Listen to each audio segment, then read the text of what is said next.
The opinions expressed by the host and guests in this show are not necessarily the views of Children's Health Defense.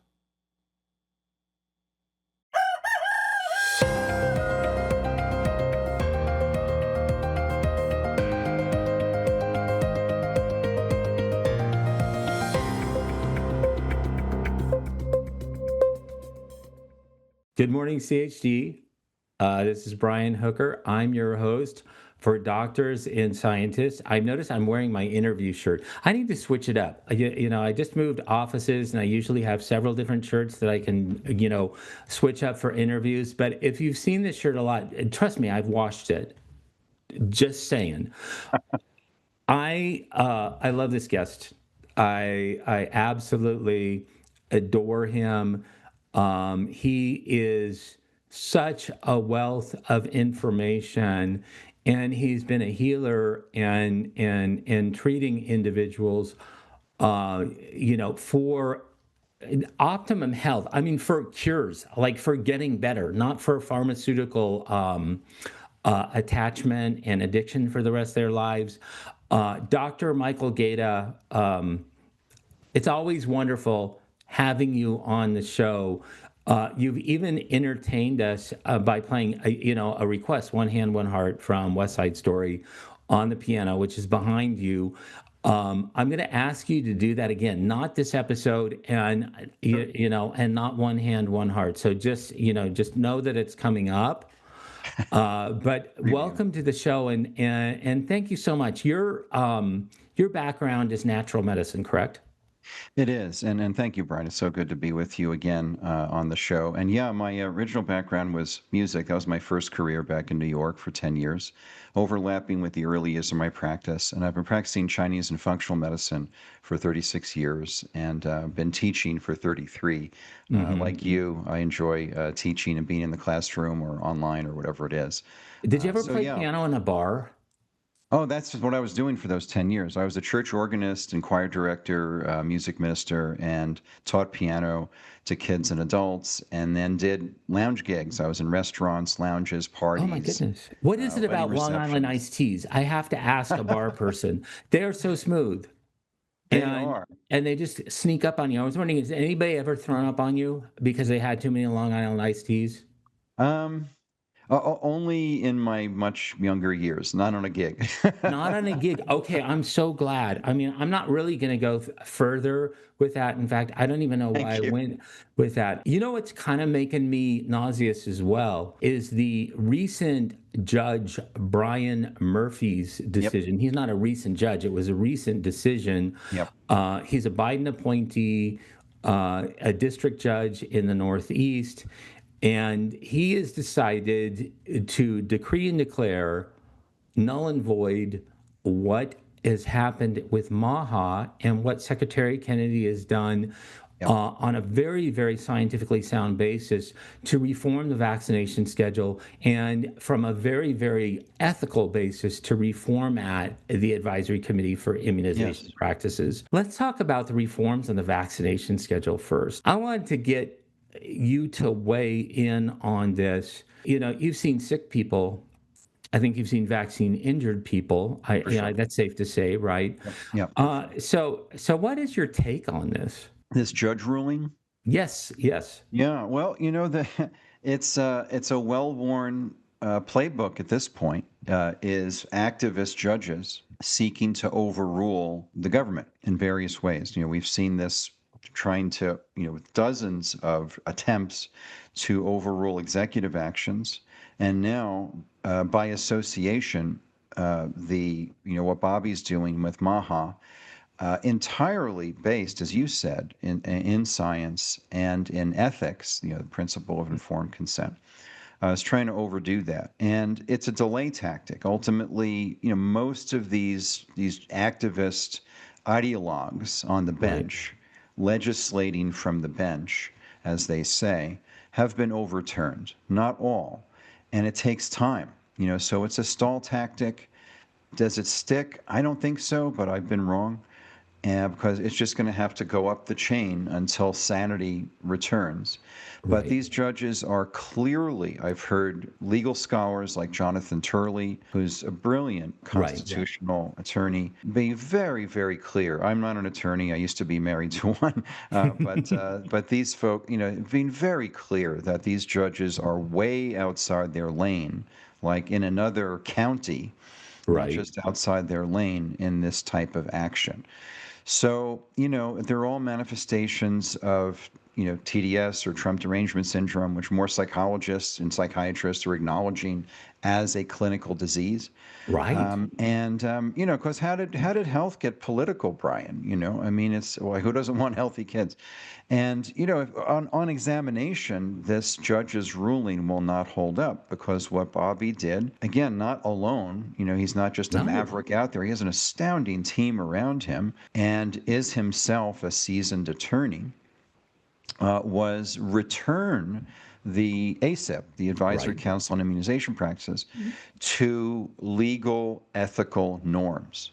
The problem was for decades, it was kind of a pharma club with these Right. blanket waivers of conflicts of interest that would go either be permanent, that never happens, by the way, Right. in the real world, and be renewed without concern and no disclosures. And so we had this pharma operative packed this panel making decisions for 78 million American children without any concern as to whether they might be conflicted out. And this conflict thing, Brian, I saw firsthand. My wife at the time, for many years was a litigator. She's in court all the time and motions and this and that. And they pay a lot of attention to who should be conflicted out. An Right. attorney, a judge, a juror, all this stuff is carefully scrutinized. But because vaccines have magical pixie fairy dust on them, Right. they're spotless and stainless eternally. That's like the infallibility of the Pope is attributed to vaccines. Right. Then it's okay if we violate all kinds of ethical norms and legal ethical norms and healthcare ethical norms, right? You've done piles of research as a scientist, that you have ethical review, IRBs, all this sort of Right. thing to make sure that study is, following accepted guidelines for lack of conflicts of interest, for example. So, this is unfortunate, and I just get sad because I've been treating patients for 36 years that Right. when health becomes political, we just want healthy people. And, I taught medical ethics over the course of 25 years, internationally. And, this is pretty basic stuff. The other big thing Bobby does was simply get the recommended schedule more in line with Europe, which Right. has better health outcomes in their kids with a less Absolutely. vaccinated population. You saw this in your book, with these vax-unvax studies and partial vax studies, right? Because there's a middle ground of parents who kind of selectively decide, I'll do this, but not that. And they're sort of somewhere in the middle. They're not as Right. sick as the fully vaccinated kids. They're not as healthy as the completely unvaccinated kids, but they're in the middle.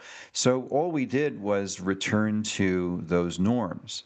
And so this judge is a form of judicial activism. Several states, again, unfortunately, it's become political, have formed a coalition to, including here in where I live, and I call it Camirado, they are looking to just only go with American Academy of Pediatrics recommendations and ignore for the first time ever the government recommendations on vaccine schedule. This is just weird stuff that's going on. And it's unfortunate because who's caught in the middle are the kids. Right. So, that's my concern is, kids and families. So I don't think it's going to hold up, but it is unfortunate that this has, entered the fray. Absolutely. And I so appreciate what you're saying about the actual health outcomes because it is about the kids. And there are not studies that support the current vaccination schedule prior to the tenure of Secretary Kennedy. There are not long-term safety studies of vaccinated versus unvaccinated Yes. children, except for those individuals that went around and did them independently. And, every time that I published something, I declared what my conflicts of interest are. I Mhm. mean, we need to lay our cards out on the table. But, Yep. these financial entanglements where ACIP members were voting themselves rich, for example, Paul Offit, Fall off it. Yep. that they standed to gain. Wrote a check. Yep. Yeah, I mean, these were so pervasive that at one time, I think 97% of ACIP members, from a historical basis, had filed at least one conflict of interest waiver.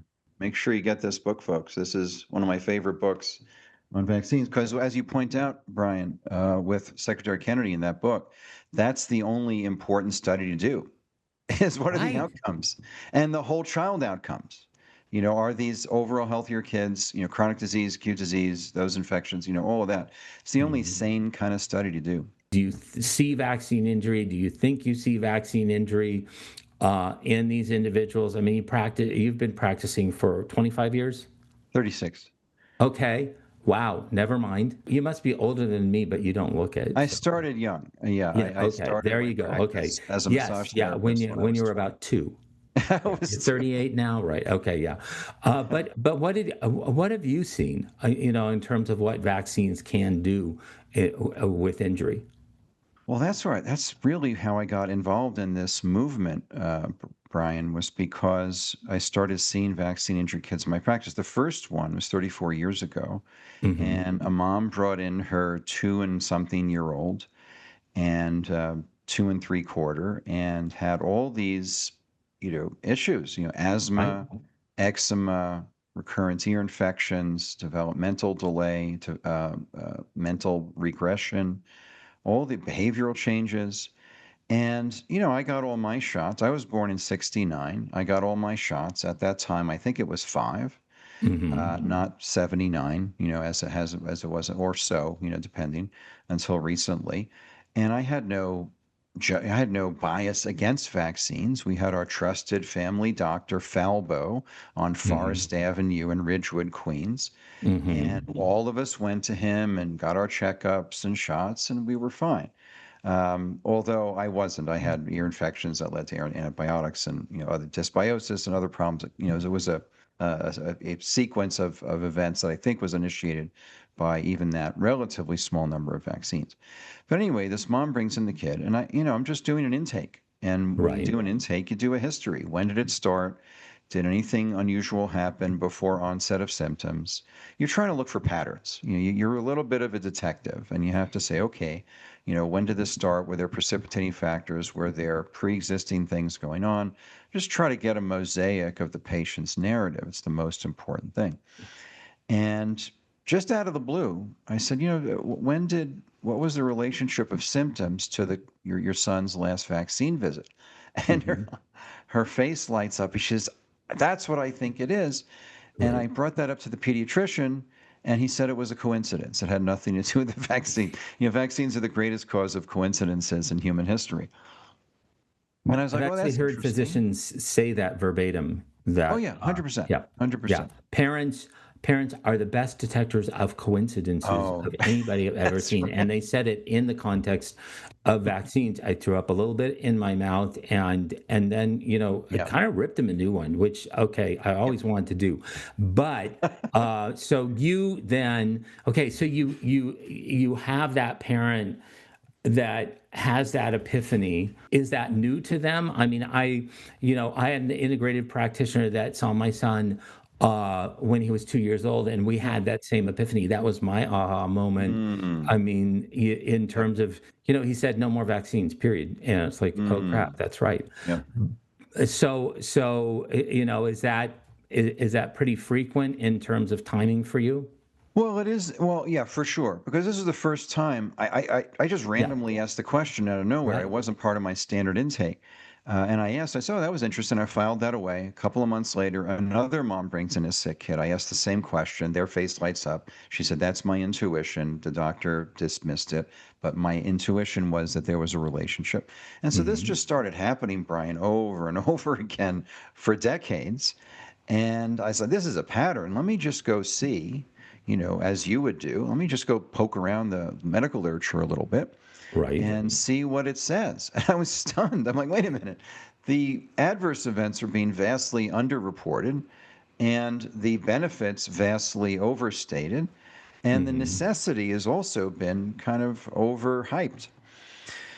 So that's where it started, was with that one kid 34 years ago, and then it became a pattern of temporal association at least 80% of the time, Brian, of vaccine visit to onset of symptoms. Not every time, but about 80% of the time. And then I read Dr. Robert Mendelssohn's book. He treated 30,000 kids in his pediatric practice over his career, wrote a very important book, How to Raise a Healthy Child in Spite of Your Doctor.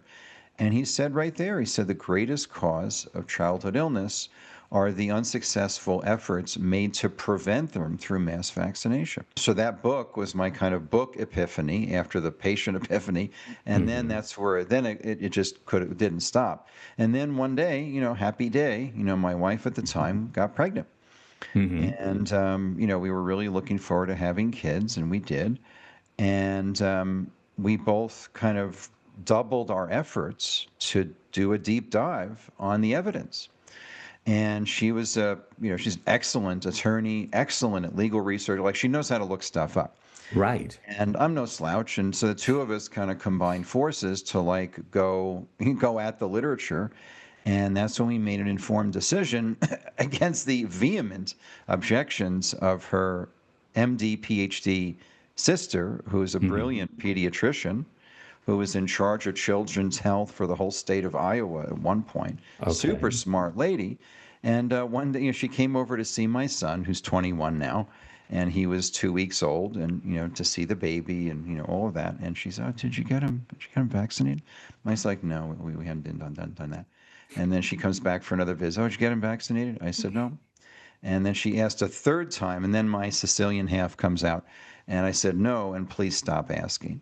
And, to her immense credit, her sister, my wife, Right. backed it up. She's like, "Yeah, we're going to, this is our decision, and we, ask you to respect that." And she did. So, Wow. we had to, and then, the pharmacist's other sister and the neurosurgeon brother and the whole family was doctors and lawyers. So there was, definitely some pressure applied. And I think they knew not to mess with me too much, but Right. they knew they knew if pushed hard enough related to, my kid. 'Cause I'm very, I'm not irritable at all. I'm a very even-tempered person. But, they saw that I could kind of show my sword a little bit out of the hilt if Right. needed. And so they worked on her, from what I understand, and she held her ground. So anyway, this just is, so to answer your original question, I think more parents are more aware, more parents are asking questions, more parents are opting out. Right. And the other big MAHA initiative, other than trimming the recommended schedule to Europe and getting the corruption out of ACIP, was to at least state the desire to see in all 50 states the clear implementation of informed consent without coercion. In other words, what happens with every other class of drugs, right? Right. Vaccines get a hall pass for research, right? You can do a 5-day non-placebo controlled safety study, right? Again, tested against another vaccine or the vaccine adjuvant. So that doesn't happen. And No. you're exempt from 4 phases of clinical trials over several years to establish safety pre-licensure, pre-marketing.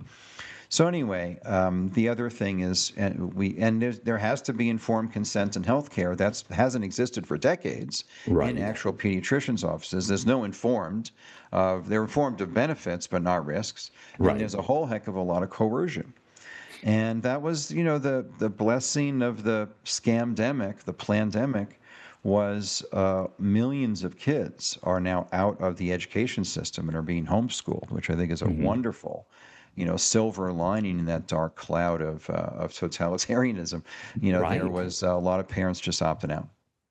Well, and there's an ongoing effort to even shore that up further. Yes. As more individuals more parents and with their children are voting with their feet and pulling out of Yes, the system. that's right. There are, efforts afoot in order to require some type of vaccination for Yep, homeschoolers. that's right. In California, we now have AB 2651 that is Mm, going to make all these vaccine records for individual schools public records, which is a huge HIPAA wow, violation, especially huge. for smaller schools. Out where Wow. I live, you can basically divine, at least in areas where the unvaccinated are, and Yep, it smacks of totalitarianism, it is. and they're trying to get rid of this growing,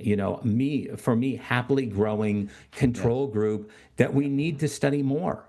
Yeah, for sure. That's very red shirt stuff. That's very, uh,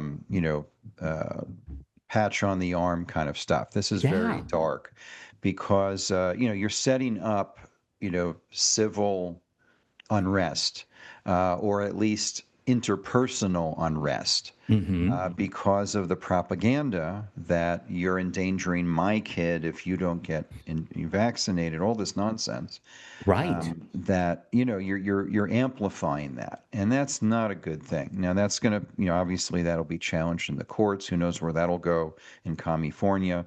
Hmm. That may not go well. But I think, Brian, just to, big picture, which I think you were kind of, leaning into a little bit. I think Right. parents are waking up. I'm very hopeful. There's a lot of good things afoot in the MAHA movement in general. And I think, the era of unlimited vaccines added to the schedule without proper oversight or exploration is over. I think we were entering now a more sane, less pharma controlled Right. vaccine program. And that I'm very hopeful about that. And there's a lot of grassroots. A lot of parents are like, hey, wait a minute. I know it's becoming okay to dissent. Hmm. And Right. that's huge because when it's not okay to dissent, people just clam up out of fear. And I don't want to be ostracized. But now it's becoming more okay to ask questions, right? Like when my daughter comes home from school today, I don't ask this every day, but frequently, let's say, what questions did you ask today? I'm Hmm. trying to teach her to question authority. I asked my son in college, what questions are you asking in class? It also makes college more fun, school more fun. Right. But this is happening more, Brian. It's becoming more okay to paint outside the lines a little bit of the vaccine mafia. Do you see, more of an acceptance of natural practitioners and alternatives? Yeah, One of the things that I would love to see as a part of MAHA, because it's very, very easy to eliminate problems yeah, that cause the chronic disease epidemic in the right, first place. right. But we need individuals like you that are cleaning up the mess. For sure. Yeah, I think that's certainly happening. And the motto at our clinic and school is nature first, drugs last, Right. which says drugs aren't bad. Pharma drugs are not bad, but Right. they're just overused. Secretary Kennedy's pointed out many times, that we have 4.2% of the population of the world consuming at least 50% of the pharma drugs with the greatest expense and worst health outcomes of any advanced nation, any developed country. So that's happening, and the Eisenberg study from 1992. So it's Hmm. amazing it's been that long. At that time, the number of visits to natural holistic practitioners like myself exceeded the number of office visits to conventional physicians. And that was in 92. And Wow. that trend has only grown. That was a bomb dropped in the middle of Hmm. the medical system when Eisenberg came out with that. So there's much more of an interest and openness. And I see this in patients. But when I first started practicing in 1990, Brian, regularly I would hear patients complaining that their doctor was yelling at them for seeing me. Oh, that natural stuff is hokum, and oh, it's not Hmm. safe, and all this nonsense. And now that doesn't happen that much anymore. And now, thankfully, Secretary Kennedy has kind of getting nutrition for the first time ever, or at Right. least in many decades since Flexner, into medical education. And that's going to be a good thing, So, and I just see, I do interact. I mean, a lot of my students are physicians who want to learn functional medicine and other Right. practitioners. They're not all chiropractors and acupuncturists and naturopaths. More physicians are interested in learning, because they see the limitations of all drugs all the time. And they Right. know that natural medicine is not only safe, but, quite effective if done well. So I think the cat's out of the bag with vaccines. The cat's out of the Hmm. bag with natural health. I think people are going to that more as a default. The ability of people to look things up. They're pushing back on their physicians more. They're pushing back on me more. Oh, Grok said this, or whatever it is. Right. And Right. I've got to Right. deal with that. That's why it's just, Exactly. times Brock change. said you're a quack. Grok saying you're required. Right. Yeah, yeah. Right. Well, ChatGPT probably would. Maybe Grok a little less, but that's still a little censored there too. Not as bad as Wikipedia. But anyway, so I'm very hopeful. I think light is returning. Informed Right. consent is returning. Nature first, drugs last is growing. It's expressed as MAHA Hmm. in many ways. So I'm very hopeful. Now, it's not a smooth road, No. and I think, there's a lot of, we're seeing the reaction of the medical mafia to its, change. It doesn't want to change because it's a very, very profitable system for everybody. Right. And when the rules of the game change or the landscape changes, there's resistance to that. One, I got a quick one Yeah. that I was looking, monitoring some information, Yeah. and you popped in my mind. What about all of the fear around these creepy, horrible, awful infectious diseases Yeah. coming back, Sure. and that they're going to decimate the population, and we will have a plague Yeah. because Secretary Kennedy took away the birth Hep B shot. Okay, not just that example, but I mean Yes. in general. Yes. I mean, we're hearing about the return of death and demise through Sure. infectious disease. These Yeah. prognosticators in mainstream media. Yeah, yeah. Well, also thanks to Secretary Kennedy, he pointed out on the campaign trail, even before he Mhm. joined the Trump team, that 60 to 70% of total revenues annually for these mainstream media outlets come from pharma advertising dollars. And Right. he said it so well. He said they're not buying ads on the evening news to sell drugs. They have physicians for that. Hmm. They're selling they're buying those ads, billions of dollars a year collectively, to influence narrative, to change the coverage of pharmaceutical products and the sacred cow of vaccines. So they're buying those ads to control narrative, and so that's another wonderful thing, Brian. I try to, as much as I can, focus on the good and what's improving in the world, and try to focus on the good in people too. Try to look for that, and that's changing. People are just opting out of Right. mainstream media. They're watching shows like yours and mine to get their information. They're watching podcasts. They're listening, going to alternative platforms like Substack has become a haven, a refuge of free speech. X is almost that. There's still some censorship there. There's a whole renaissance happening of freedom. And the anti freedom forces, whether it's your local health department or your California legislature, is actively resisting that. So that we have to differentiate, and measles is such a good example, Brian. We have to Right. differentiate between cases and deaths. And so what we're not concerned about properly are cases when the issue is a 1 week rash, right? Right. In the case of measles, easily treated with vitamin A. And that's just in the literature. It's like, yeah, vitamin A treats measles. And it's what I do, what I call in my practice is non-suppressive pediatrics. We're Hmm. not suppressing stuff.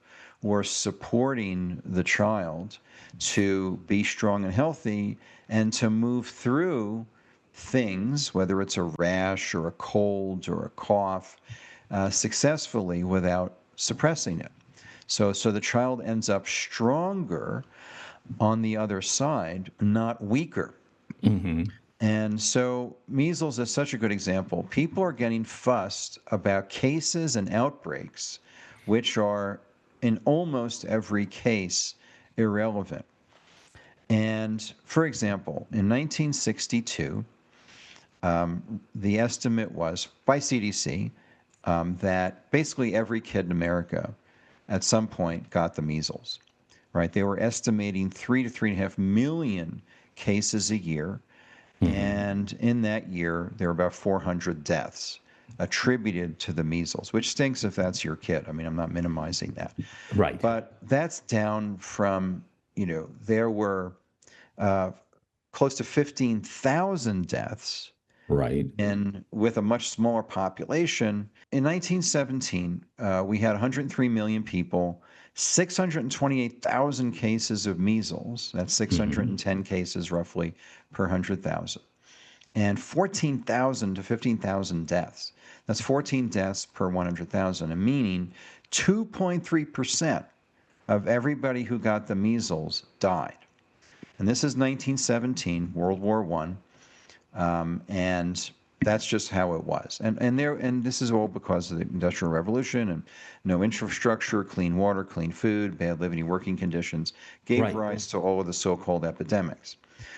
Now, 1962, now we've got estimated 3.5 million cases, right? Almost all U.S. kids got the measles, a 300% increase in cases per capita, but only about 432 deaths out of those 3.5 million cases. So the case fatality rate went down from 2.3% to 0.012, meaning there was a 99.48% decline in measles deaths from 1917 to 1962, which was the year before the measles vaccine was even available. Right. And this was 1963, and 6 years before it was widely implemented in 1968. So we had a ton more cases, but the death rate, the mortality rate went down to close to 0.012%. And so, people, and again, it's scaremongering. It's maybe serving the pharma cartel. I don't know why. Oh, somebody got the measles in Tennessee. Who cares? It's a 1-week rash. It's not fatal. And as Secretary Kennedy pointed out in his campaign, he said it's very difficult for a child to actually die of an infection unless they're suffering from severe malnutrition, which is true because the immune system runs on nutrition. So, there's all this scaremongering and blaming Secretary Kennedy and for everything. That's part of the TDS. I guess it's a BDS, Bobby Derangement Syndrome. I don't know. That's a keeper. Thank you. There's so much wisdom that you impart. There's so many areas that you've seen in your 36-year career. I'm so thankful to have you on the show. Where do people get more information? I mean, you treat patients, you've taught, you have your own podcast. People need to access your information. Sure. Thanks, Brian. Yeah, we have a clinic and a school. So I work with patients around the world, mostly through phone and video. And then some patients come here into the Colorado office. I'm in Boulder. Okay. And so, about 20% of the patients come in. The other 80% are virtual visits. And then we have a school. So the Gaeta Institute for Holistic Health Education is providing public education courses for people who just want to take care of themselves and their families better. We have practitioner training courses in natural functional medicine and a board certification program in natural functional medicine. And so if folks have any health concerns, they know somebody who has a health concern, they want to get better or just stay well, and they're open to a natural approach, we can help. And then if they want to learn more, we're just right in the middle of a course on skin rashes and skin conditions, a new course. But we have 70 courses on natural health. So anything people want to learn, different things, how to take care of themselves and their families or their patients, we can certainly help with that. And also, I'm writing a book on Chinese wormwood, Artemisia annua, very important herb. Shared the Oh, Nobel yeah. Prize with ivermectin in 2015, two antiparasitics. And so I've finished. I'm into chapter 3, wrapping up chapter 3 now. But I've written the first 2 chapters, and I'm happy to send that to your listeners. I'll send you the link. You can get the first 2 chapters for free How of the book. wonderful. Oh, my Yeah, no, it's a goodness. good book. It's going to be the definitive book on that herb. Well, Michael, thank you so much. Thank you for Thank you, joining Brian. us. You are a permanent repeat offender of doctors and scientists. And I know there's Uh, some things we didn't get to, so I'm happy to come back anytime. no, you can run, but you cannot hide. So thanks again, and everybody, you need to take this episode and share it far and wide. You really do. Have that conversation that might be hard with somebody that is on the fence or is vehemently, pro allopathic medicine, vaccines Sure. down the line. Have that uncomfortable conversation and just share this episode with them. Thank you so much and have a great Friday. Thanks, Brian.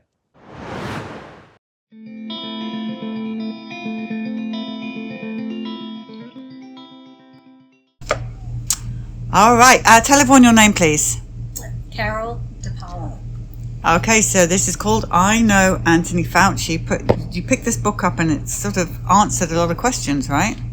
Some of them. Some of them. Okay, some of them. I don't put words in your mouth. Take us back to how you know Anthony Fauci. Tell us this whole story. Okay. In 1984, my son, when he was 4 years old, had open heart surgery, received 19 units of blood. One of the units was contaminated with the AIDS virus, which we did not know. 4 years later, in 1988, he tested positive for the virus. I was told that he had full-blown AIDS and he had 1 year to live. Your son? Yes, my son. How old? 8. 8 years old. 8. But there were no treatments. There were no treatments for children with AIDS. There was no treatments for anybody. As a matter of fact, they had just started testing AZT. So now in my journey of advocating for my son, I became the National Pediatric AIDS Rep. It was part of the National Institutes of Allergies and Infectious Diseases. That's where we would, Dr. Fauci was director of. And he actually helped put together, he assisted some of the gay men that were basically part of ACT UP, and they were on the front lines fighting for treatments for AIDS. And of course, my son, he's only 8 years old. He has AIDS virus. I'm told he's got 1 year to live. There was nothing for children with AIDS. Who actually took me under their wings was this group of gay men. And so what happened was I became very active as an AIDS activist, and I was asked to be part of what was called the Community Constituency Group. And our job was to sit with researchers who were putting trials together, both for the adult population, and my responsibility was dealing with the pediatric population. So I would sit with pediatric researchers, and then I would take the information that I had received at these meetings with them, and I would be the liaison between the scientists and the AIDS community. So in my my responsibilities, or in my experience as being an AIDS activist as part of this group and being the National Pediatric AIDS Rep, I knew Dr. Fauci. We would have meetings periodically with him in his office. At one particular meeting, I rolled my eyes at him, and he just was saying something that I just did not agree with, and he kind of chided me and said, I'm from Brooklyn. The only thing was I'm from Brooklyn too, so we didn't agree on something there. Dr. Brooks, she would be at these meetings because they would be big conventions, and all of these scientists would talk. Dr. Redfield, that's another whole situation. I knew him personally too, and he actually was with the Walter Reed Hospital, and he was doing trials on vaccines. He was doing, not trials, but he was doing research on vaccines. He wanted a vaccine for AIDS. Anthony Fauci wanted to be the one who had the vaccine for AIDS. So there's a lot of political stuff that's involved. Was that with all ego of this. stuff there going? When you say Anthony Fauci wanted to be the face of it or whatever, did you feel, as often I find when Well, there's a lot of men together? Well, he became the AIDS czar.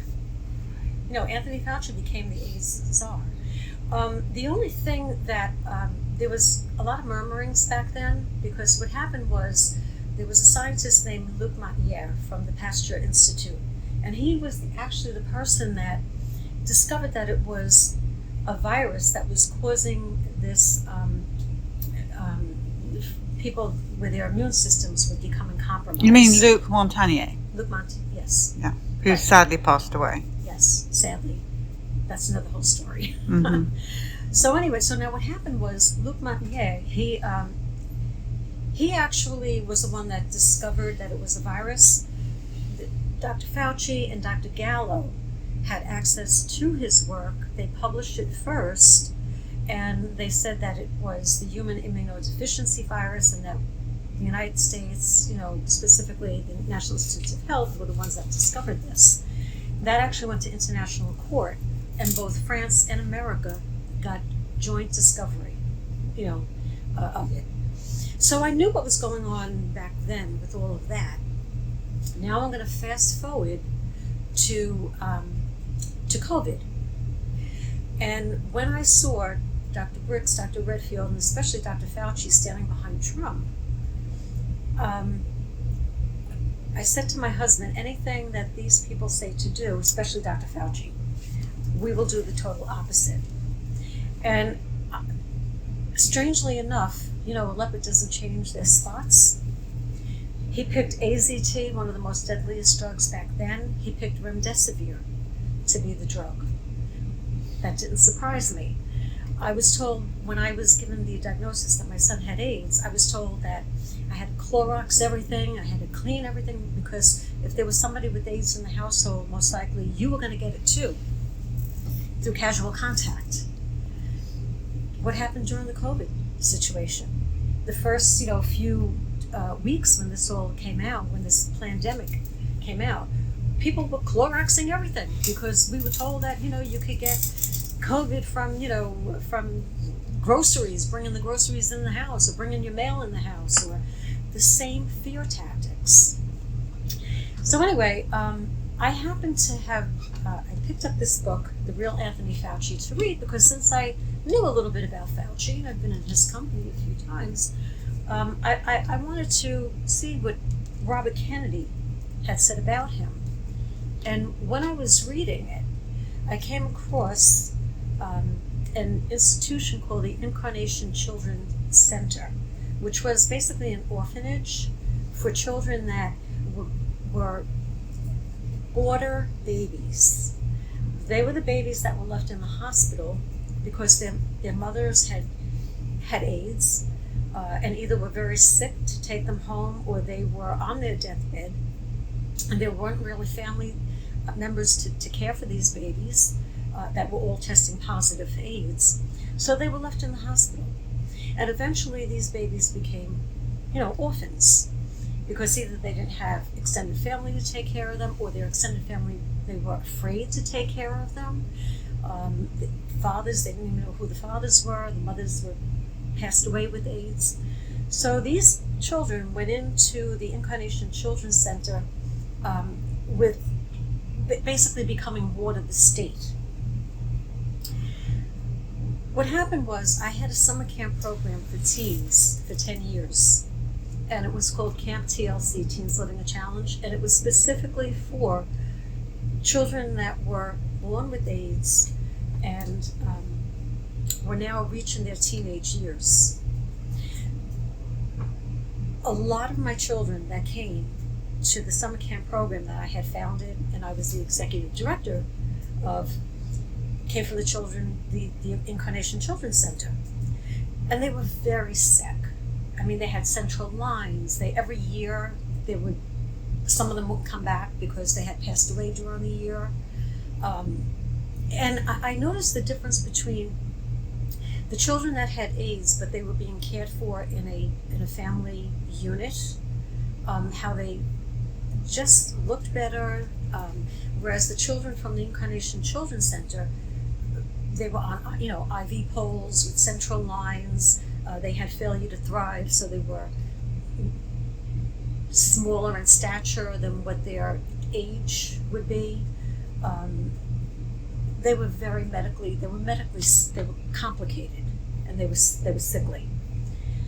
So now I'm reading in Anthony Fauci's book, in Rob Kennedy's book about Anthony Fauci, and I come across the Incarnation Children's Center, and I was like, oh wow, I was like, he's writing about the kids that came to my summer camp. And as I'm reading it, I'm reading that the medical director of the Incarnation Children's Center, because these kids were ward of the state and they had no advocate, they had nobody that was basically speaking out on their behalf, trials were being done on them with Anthony Fauci and with the medical director from this institution, from the Incarnation Children's Center. And as I was reading it, and the things that I was reading, it took me a while to stop crying because of the atrocity that took place. And that was number one.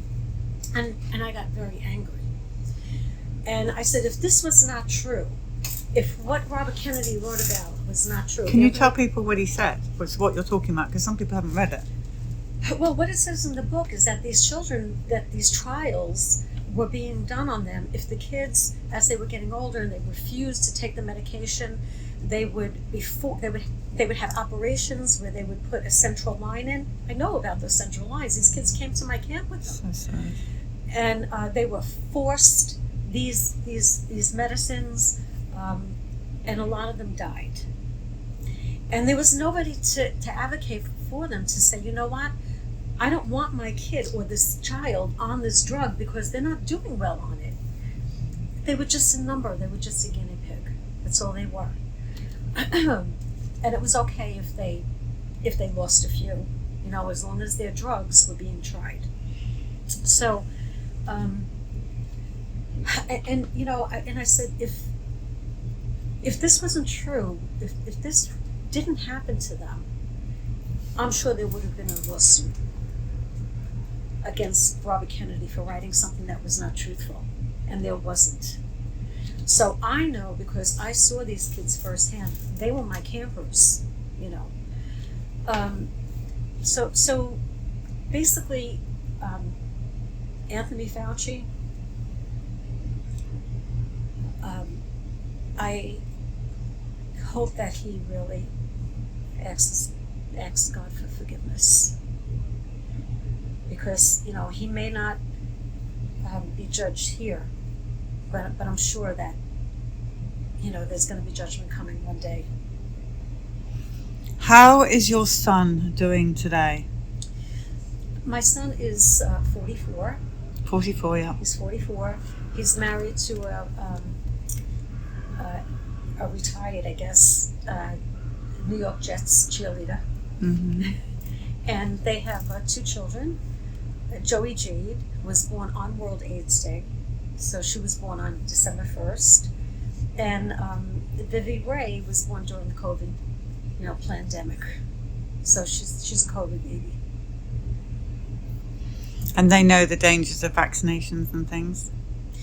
Yes, actually, my son did not get the COVID jab.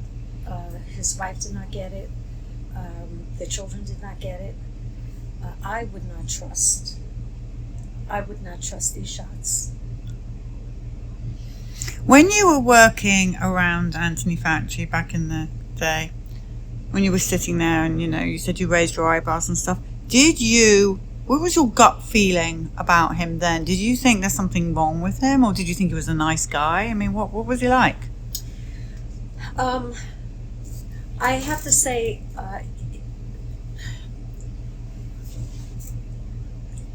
back then, I was desperate. I wanted my son to live. There was nothing for kids with AIDS. There was nothing.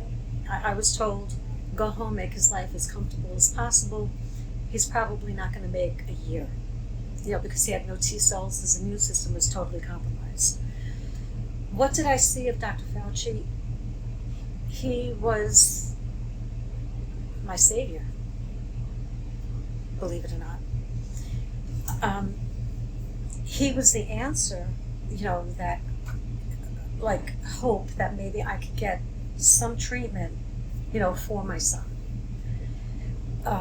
He was definitely put on a pedestal, not only with people that were dealing with AIDS, but almost all of the gay community that was dealing with AIDS.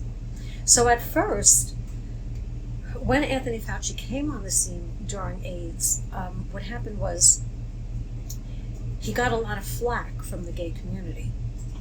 And so, he's also a very smart politician. And